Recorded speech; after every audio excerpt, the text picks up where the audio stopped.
A lot of people say that they would believe in God if God would only reveal himself more clearly to them, if God would only make himself more evident in the world, by doing more miracles, or by showing his power and love more noticeably, or by eliminating the other possibilities that compete with him. Then they would humble themselves before God and trust in him. I once heard an unbeliever in an interview say that if he could ask God any question, he would ask God why he took such pains to hide himself. And part of me can sympathize with that line of thinking. I mean, who wouldn't like to see God more clearly? Even I would like to see God's power and love and wisdom more evident in the world. That sure would make faith a lot easier. But that's not how faith works. Jesus made it clear that those who wouldn't believe in God because of the testimony of Scripture wouldn't believe in God even if somebody should rise from the dead. And Paul wrote that we should be able to see from the world around us that there's clearly a God who created everything, and that we ought to humble ourselves before him. God desires that we have faith, but he doesn't require us to have blind faith. God has given us the testimony of Scripture. God has given us the testimony of creation, and nothing in history or archaeology or any science for that matter is disproving God's testimony in these things. Sometimes even we as believers put God to some kind of test, but God is not obligated to fulfill our demands of him. We're obligated to serve him. In fact, the Bible tells us not to put our God to the test. We should not test him to see if he passes our standards. God's way above that. He doesn't have to answer to us. Yet God does invite us to test him.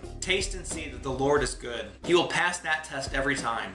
Have you ever given God some kind of ultimatum? What was the result? Instead of testing God and making him jump through your hoops, simply accept his testimony in Scripture and creation, and see from these things that the Lord is good. God bless you, and see you tomorrow.